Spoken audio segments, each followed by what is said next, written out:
आज हमारी हिंदी व्याकरण की तीसरी क्लास है। पिछली 2 क्लासों में हमने वर्णमाला को कंप्लीट किया।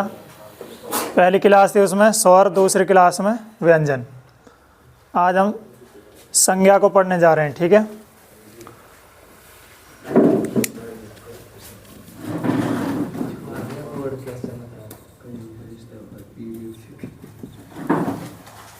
सबसे पहले हम ये जानने की कोशिश करेंगे कि संज्ञा कहते किसे हैं।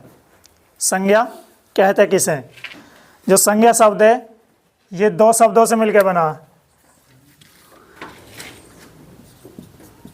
सम प्लस में ज्ञा। सम का अर्थ होता है ठीक प्रकार से,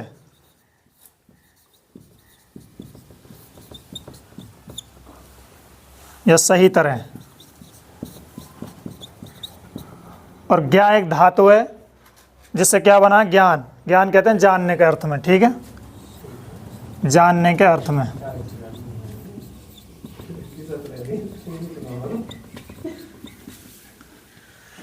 जानने के अर्थ में। तो इसका मतलब ये हुआ कि किसी को ठीक प्रकार से, सम्यक रूप से जानना ही क्या कहता है? संज्ञा। तो यहाँ हम क्या जानेंगे? किसी के भी नाम को। किसको जानेंगे? नाम को।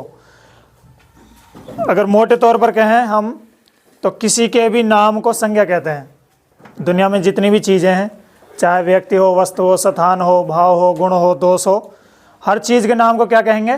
संज्ञा। इसीलिए हम कह सकते हैं कि नाम बराबर संज्ञा या संज्ञा बराबर नाम। संज्ञा की एक परिभाषा लिख लेते हैं। किसी व्यक्ति, वस्तु, स्थान, किसी व्यक्ति, वस्तु, स्थान, भाव आदि के नाम को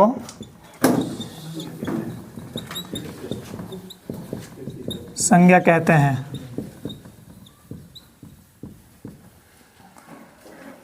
तो हम लिख सकते हैं संज्ञा बराबर नाम।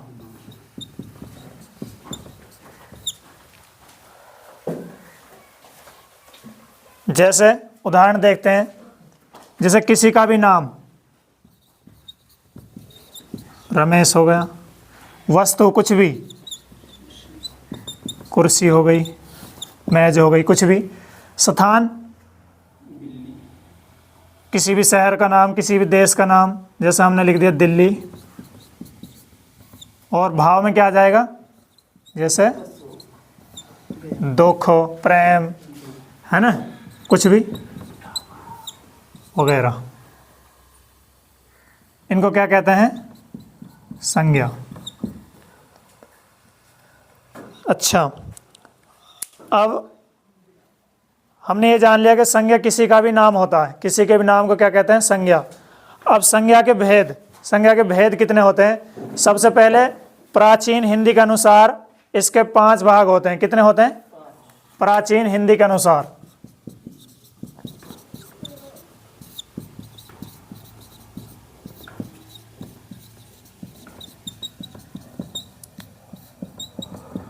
संज्ञा के कितने भेद होते हैं?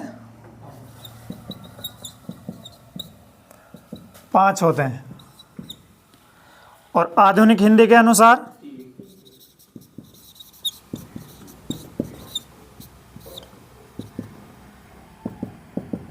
3 होते हैं। कितने होते हैं? 3। 5 कौन से होते हैं? सबसे पहले व्यक्तिवाचक,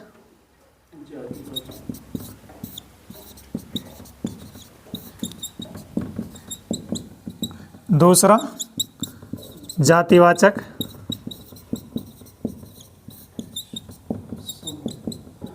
तीसरा भाववाचक,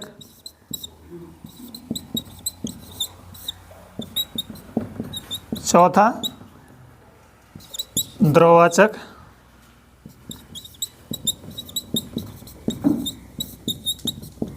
और 5वां समूहवाचक।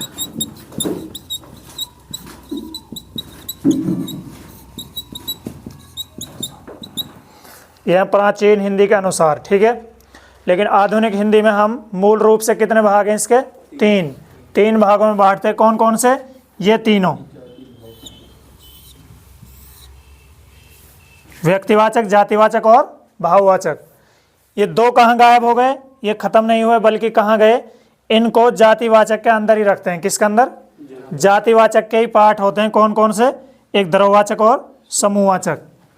ये किसके अंदर आते हैं? जातिवाचक के।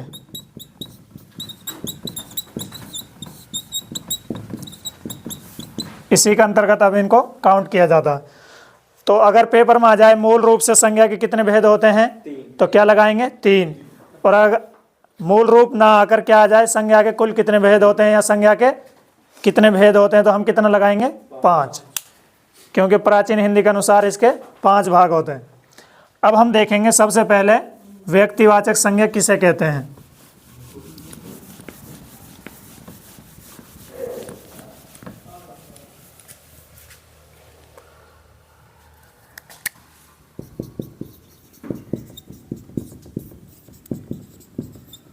व्यक्तिवाचक संज्ञा, जिन संज्ञा शब्दों से हमें किसी एक वस्तु, स्थान यानी किसी एक चीज का बोध हो, उसे क्या कहेंगे? व्यक्तिवाचक संज्ञा। क्या कहेंगे? व्यक्तिवाचक संज्ञा। चाहे वो व्यक्ति हो, स्थान हो, जगह हो, गुण हो, भाव हो, कुछ भी हो, अगर वो गुण भावना, स्थान हो, वस्तु हो, व्यक्ति हो, अगर वो एक का बोध कराता है, किसी एक का, ठीक है, जैसे इंग्लिश में प्रॉपर नाउन कहते हैं, तो उसको हम क्या कहेंगे? व्यक्तिवाचक संज्ञा। जैसे इसको कुछ उदाहरण हैं, हमने लिखा किसी का भी नाम, किसी का भी हम नाम लेंगे तो वो क्या हो जाएगा? व्यक्तिवाचक संज्ञा। जैसे हमने लिख दिया नाजिम, ये हो गया। हमने किसी वस्तु का नाम कुछ भी लिख दिया, जैसे हम लिख देंगे,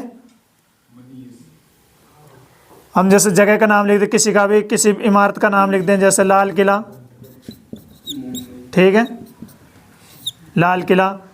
अगर शहरों में किसी का भी नाम, एक का नाम लिख दें, जैसे लखनऊ, ये क्या हो जाएंगे? व्यक्तिवाचक संज्ञा। यानी हम किसी एक की तरफ इशारा कर रहे हैं। अब हम कहें अगर लड़के, लड़के किस में आएंगे? जातिवाचक में। उसी में से अगर हम एक का नाम ले दें, 10 लड़के हैं, उनमें से हम एक का नाम ले दें किसी का भी, तो वो एक का नाम लेने से वो छट जाएगा उनमें से अलग, है ना, सारे ग्रुप से वो अलग हो गया। जब एक का बोध कराएगा तो वो क्या होगा? जातिवाचक संज्ञा ना होके व्यक्तिवाचक। ऐसे ही लाल किला, लखनऊ, अब शहर बहुत सारे हैं, अगर हम कहें शहर, शहर आएगा जातिवाचक संज्ञा, और उन्हीं में से किसी एक का नाम ले दें तो व्यक्तिवाचक संज्ञा। पहाड़ हैं, पहाड़, पहाड़ अगर हम कह दें तो जातिवाचक संज्ञा, क्योंकि बहुत सारे पहाड़ हैं, और हम उन्हीं में से एक का नाम ले दें, जैसे हम पर्वतों में से हिमालय कहते हैं, हिमालय पर्वत, तो वो व्यक्तिवाचक में आ जाएगा। हम कहें नदी, नदी बहुत सारी हैं, जातिवाचक, और अगर हम कह दें गंगा नदी या यमुना नदी, तो हम उन सारी नदियों में से किसी एक का नाम ले रहे हैं, तो वो क्या हो जाएगा? व्यक्तिवाचक। तो जहाँ हमें किसी भी एक चीज़ का बोध हो, जहाँ एक चीज़ के बारे में हमें पता चले, वहाँ पे व्यक्तिवाचक संज्ञा होता है। दूसरा कौन सा होता है? जातिवाचक।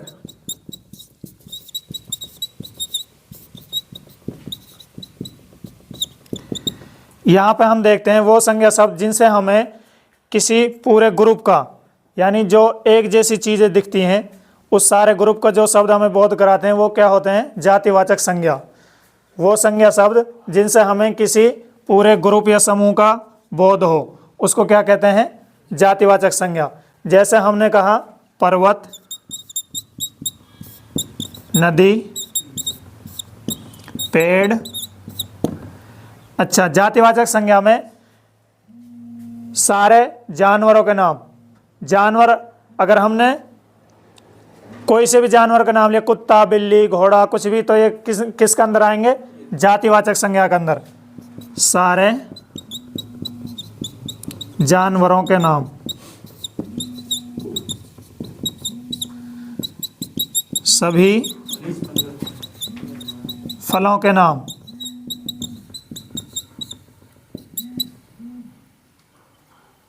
इसके अलावा जैसे हम कहेंगे जो प्राकृतिक आपदाएं आती है, आंधी, तूफान, बारिश वगैरह, ये सारी।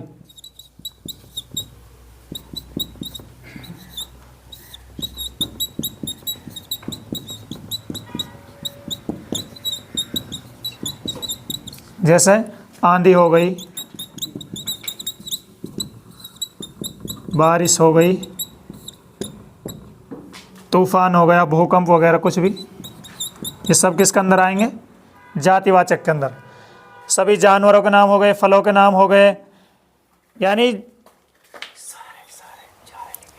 ऐसे शब्द जो हमें किसी भी ऐसे ग्रुप का बोध कराएं जो एक ना हो के बहुत सारे होते हैं। जैसे हमने कहा आम, ठीक है, आम कहा हमने, तो आम बहुत सारे फल होते हैं, आमों में भी अलग अलग क्वालिटी होती है, कोई दशहरी आम है, कोई कलमी आम है। तो जब हम आम शब्द कहेंगे तो वो जातिवाचक का बोध कराएगा, ठीक है। हमने कह दिया पेड़, पेड़ के अंदर बहुत सारे पेड़ हैं, आम का पेड़ है, शीशम का पेड़ है। अगर हमने उन्हीं में से कह दिया कि शीशम का पेड़, तो हम क्या कहेंगे? ये व्यक्तिवाचक संज्ञा क्या है? व्यक्तिवाचक है। नदी कह दिया, नदी बहुत सारी हैं, तो हमें ये नहीं पता चला किसकी बात हो रही है। तो बहुत सारी नदियाँ, तो ये एक जाति को बोध कराती हैं, ठीक है। जाति के बारे में जानकारी, यानी बहुत सारी चीज़ जो एक शब्द से बहुत सारी चीज़ों का ज्ञान हो, ये ना पता चले कि किसकी बात हो रही है, तो उसको क्या कहेंगे? जातिवाचक संज्ञा। जातिवाचक संज्ञा की एक पहचान ये भी है, अगर हम किसी की आंख बंद करके कहीं ले जाएं और उसको किसी नदी के सामने छोड़ दें और उसकी आंखें वहाँ खोल दें पट्टी, और उनसे क्या पूछें ये क्या है, तो ये थोड़ी कहेगा कि ये गंगा नदी है, यमुना नदी है, क्या कहेगा? ये नदी है। क्या कहेगा? ये नदी है। अगर हम उसे पर्वत की चोटी पे ले गए कहीं आंख बंद करके और वहाँ आंखें खोल दी, पूछा ये क्या है, तो ये ना बताएगा कंचनजंगा है या माउंट एवरेस्ट है, क्या कहेगा? ये पर्वत है ना। तो जब वो ये बताएगा तो इसका मतलब है ये जातिवाचक संज्ञा के अंदर आएंगे सारी चीज़ें। अच्छा, जितने भी हमारे प्रोफेशन होते हैं, व्यवसाय होते हैं, जैसे अध्यापक हो गए, डॉक्टर हो गए, इंजीनियर हो गए, ये सारे किसके अंदर आएंगे? जातिवाचक। जातिवाचक, ठीक है, क्योंकि अध्यापक कोई भी हो सकता है, जैसे अध्यापक और डॉक्टर, सारे जितने भी व्यवसाय हैं हमारे, कोई वकील हो गया, ये सब किसके अंदर आएंगे? जातिवाचक के। अच्छा, जितने भी हमारे ओहदे होते हैं, ओहदे या पद, ठीक है, ओहदे या पद, जैसे प्रधानमंत्री हो गया, राष्ट्रपति हो गया, है ना, और एमएलए हो गया, सारे किसके अंदर आएंगे? जातिवाचक के। जैसे प्रधानमंत्री या फिर मुख्यमंत्री, ये सब किसके अंदर आएंगे? जातिवाचक के, क्योंकि इनमें कोई भी हो सकता है, ठीक है। तो ये पहचानने में आसान है। इसके बाद में क्या आता है? जातिवाचक के बाद में भाववाचक संज्ञा। सबसे पहले हम इनके उपभेद को और देख लें जो इसके अंदर आते हैं ना। जातिवाचक के कौन कौन सा आते हैं? एक तो आता है द्रववाचक, एक आता है समूहवाचक। अच्छा, द्रव और द्रव्य में एक द्रव्यवाचक होता है, एक द्रव होता है। ये क्या है? द्रव्य, ठीक है, और एक होता है द्रव। इनमें क्या अंतर होता है? जो द्रव्य है ना, ये द्रव्य, ये है ये सर्कल, ठीक है, ये बड़ा सर्कल है, ये हो गया द्रव्य। और जो द्रव है ना, इसी का एक पार्ट है, इसके अंदर आता है। समझ आया? देखो, द्रव्य के अंदर सारे मैटर आ जाते हैं, चाहे वो गैस हो, चाहे ठोस हो, चाहे वो लिक्विड हो, कुछ भी हो, चाहे प्लाज्मा हो, जैसे 5 अवस्था होते हैं ना इसकी, तो इसमें सारी चीज़ आ जाती हैं वो। लेकिन ये जो द्रव है ना, ये तरल के लिए, जो तरल होता है ना, जैसे तेल, पानी, घी, दूध, इसके अंदर ये आते हैं, ठीक है। इसके अंदर सारा आ जाता है, ठोस हो, चाहे गैस हो, चाहे ये भी हो, चाहे प्लाज्मा हो, यानी 5 किस्म इसके अंदर आते हैं द्रव्य के अंदर, ठीक है। तो जो द्रव्यवाचक संज्ञा है, इसमें सारी चीज़ें शामिल होंगी। कौन कौन सी? गैस, ठोस और द्रव, ये सारी जितनी व्यवस्था होती हैं किसके अंदर आएंगी? द्रव्यवाचक संज्ञा के अंदर। तीसरा,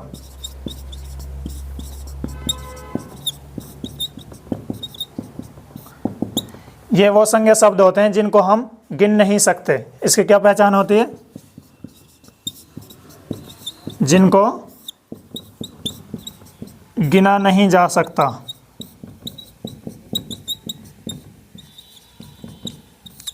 इनको क्या किया जाता है? मापा तोला जाता है।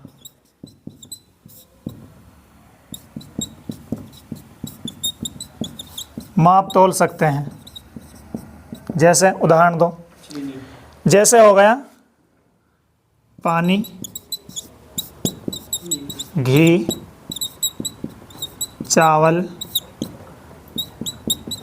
गेहूँ, सोना, चांदी। अब इनको हम गिन नहीं सकते, बल्कि क्या करते हैं? तोलते हैं या मापते हैं, है ना। कुछ भी जिनको हम गिन नहीं सकते, सारे जो पदार्थ होते हैं धातु के, धातु हो गया, अधातु हो गए, ये सारे जितने पदार्थ हैं सब किसके अंदर आएंगे? द्रव्यवाचक संज्ञा के अंदर। ठीक है। जैसे पानी को हम माप सकते हैं, गिन नहीं सकते।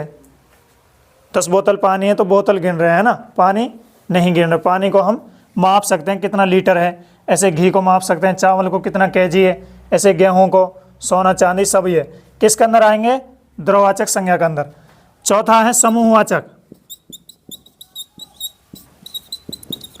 समूहवाचक संज्ञा, ये वो संज्ञाएं होती हैं जो किसी समूह या ग्रुप का बोध कराती हैं। वह संज्ञा शब्द जिनसे हमें ग्रुप या समूह का बोध हो।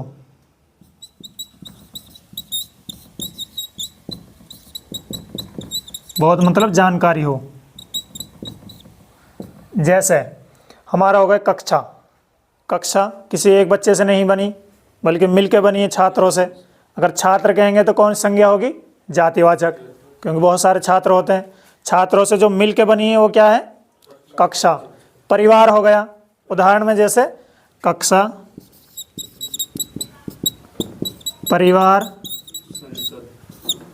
एक संसद। संसद किन से मिलके बना? सांसदों से। गुच्छा हो गया किसी का भी। एक पेपर में आता है गोंद, गोंद। ये सुना क्या होता है? केले का गुच्छा। क्या होता है? केले का गुच्छा।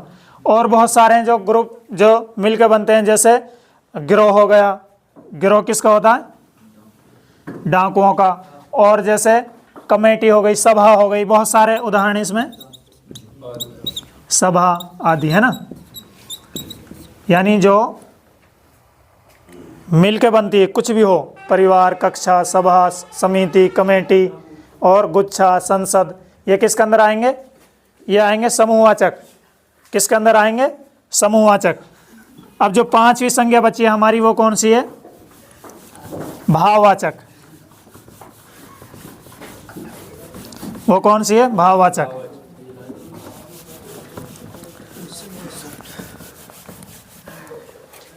भाववाचक संज्ञा।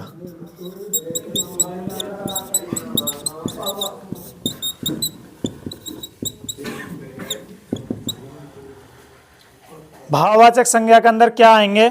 ये वो संज्ञा शब्द होते हैं जिनको हम देख नहीं सकते, छू नहीं सकते, बल्कि क्या कर सकते हैं? महसूस कर सकते हैं। इनकी पहचान क्या है? इनको हम देख नहीं सकते,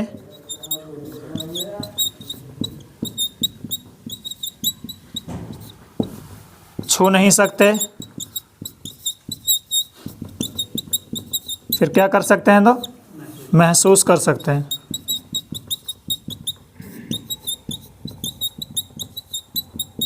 जैसे जैसा हमने कहा बुढ़ापा। क्या कहा? बुढ़ापा किसी ने देखा? बूढ़ा व्यक्ति देखा होगा, बुढ़ापा नहीं देखा होगा, है ना। ईमानदारी हो गया, प्रेम हो गया। प्रेम किसी ने देखा? कितना प्यार है? नहीं ना, प्रेम हो गया। क्रोध हो गया और ईमानदारी हो गया। ये सारे क्या हैं? ये आएंगे भाववाचक में। भाववाचक में किसी का गुण दोष आ सकते हैं। गुण अच्छाई होती है, दोष बुराई होती है जो उसके अंदर। और अवस्था आ सकती है। अवस्था जैसे बुढ़ापा हो गया, बचपन हो गया और मोटापा हो गया, है ना। भूखा हो गया, प्यासा हो गया। ये क्या है? जैसे भूख प्यास, प्यासा नहीं, प्यासा विशेषण में आ जाएगा। जैसे भूख प्यास हो गई, ये अवस्था है। भूख हो गई, प्यास हो गई, तो ये क्या आएंगे अवस्था के अंदर, है ना, गुण दोष अवस्था, ये सारी चीज किसके अंदर आएंगी, भाववाचक के। दुख हो गया, दुख, और एक हो गया सुखी।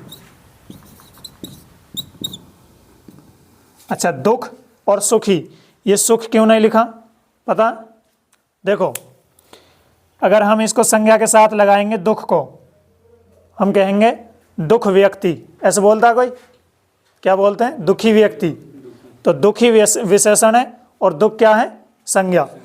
ऐसे एक खुशी है, खुशी को अगर हम किसी के साथ लगाएंगे खुशी व्यक्ति बोलते हैं, खुश व्यक्ति, है ना।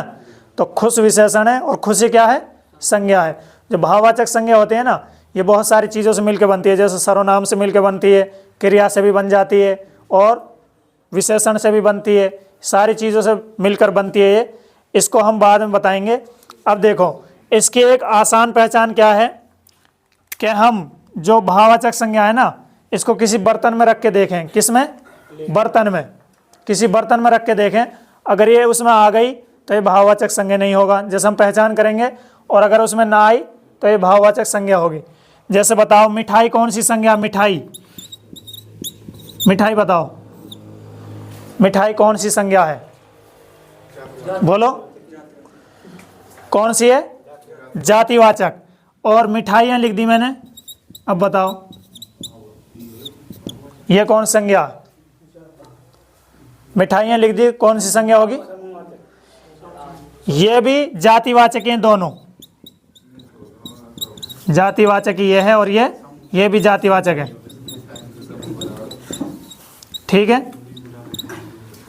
मैंने कहा मिठास, मिठास बताओ, मिठास, ये दिख रहा है नीचे, मिठास। देखो, मिठास कौन सी होगी? मिठास भाववाचक। मिठास को हम रख सकते हैं किसी बर्तन में? मिठाई को रख सकते हैं, है ना, मिठाई को रख सकते हैं, मिठाइयों को भी रख सकते हैं, क्योंकि जातिवाचक संज्ञा। अगर हम इसको रखेंगे तो देखिए कहीं मिठास रखी, तो ये कौन सी है? भाववाचक। यह क्या है? भाववाचक संज्ञा, जिसको हम किसी बर्तन में नहीं रख सकते, है ना। तो ये किसके अंदर आएगी? भाववाचक के। बुढ़ापा हो गया, बचपन हो गया, ये सारी चीज किस में आएंगी? भाववाचक, क्योंकि इनको हम देख नहीं सकते, छू नहीं सकते, क्या कर सकते हैं? महसूस कर सकते हैं। अब कुछ संज्ञा शब्द हैं, इनको बताना ये कौन सा होगा, ठीक है।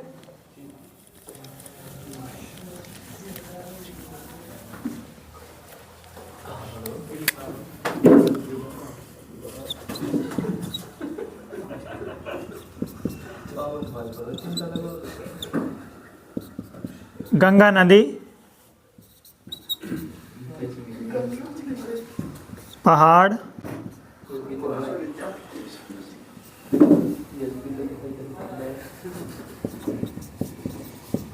साइकिल, कुत्ता, अजमेर, मेज,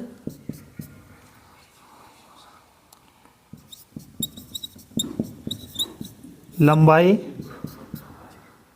और चावल,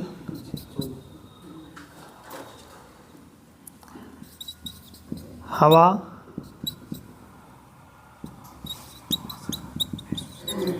आंधी।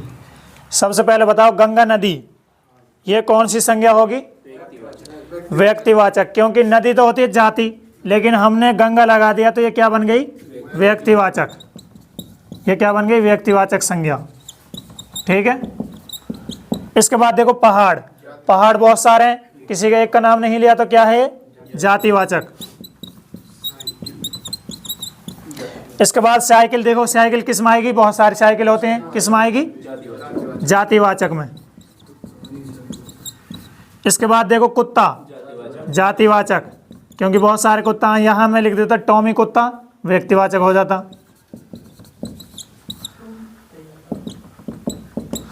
अजमेर बताओ, व्यक्तिवाचक, क्योंकि एक शहर का नाम है, ठीक है। व्यक्तिवाचक संज्ञा।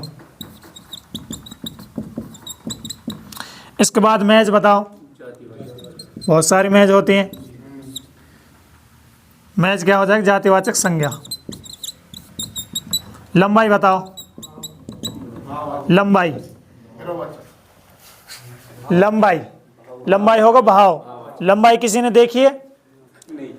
लंबा क्या होता है? विशेषण होता है। लंबा व्यक्ति, लंबाई क्या होता है? क्योंकि ये विशेषण से बनी है। जब हम आगे इनको जब बताएंगे, जब हम विशेषण पढ़ लेंगे, सर्वनाम पढ़ लेंगे, क्योंकि अभी हमने उनको नहीं पढ़ा, तो अभी से समझाएंगे समझ नहीं आएगा। जब सबको कंप्लीट कर लेंगे तब बताएंगे कि भाववाचक संज्ञा विशेषण से कैसे बनती है, सर्वनाम से किस तरह बनती है। तो ये क्या है? लंबाई, ये लंबा से बनी है। लंबा क्या होता है? विशेषण होता है। तो ये भाववाचक संज्ञा। ठीक है, भाववाचक संज्ञा। चावल, द्रव्यवाचक संज्ञा। इसके बाद हवा, हवा को हम महसूस कर सकते हैं, ना देख सकते हैं ना छू सकते हैं। क्या कर सकते हैं? महसूस। तो ये क्या है? भाववाचक संज्ञा। आंधी बताओ, आंधी भाववाचक है? ये जातिवाचक। जितनी भी प्राकृतिक आपदा होती है ना, जैसे आंधी, तूफान, बारिश, भूकंप, ये सारी क्या होती हैं? जातिवाचक, जातिवाचक संज्ञा। इसके बाद ये देखेंगे बहुत सी बार ये होता है कि जो व्यक्तिवाचक संज्ञा होती है ना, वो जातिवाचक में बदल जाती है। किसमें? व्यक्तिवाचक संज्ञा जातिवाचक में बदल जाती है कई बार। तो हमें वाक्य को देखना किस तरह का वाक्य है, उस हिसाब से हमें ऑप्शन चूज करना है। ठीक है। अब जैसे गांधी है, गांधी, गांधी बताओ कौन सी संज्ञा? गांधी, गांधी बताओ। गांधी, गांधी से हमें किसका पता चलता है? महात्मा गांधी का। तो ये क्या है? व्यक्तिवाचक। और अगर हम गांधी परिवार कहेंगे तो हमारा जो ध्यान है किस तरफ जाएगा? राहुल गांधी, इंदिरा गांधी, उनकी तरफ। तो ये क्या बन जाएगी? जातिवाचक। ये व्यक्तिवाचक है, व्यक्तिवाचक से क्या होगी? जातिवाचक। ठीक है।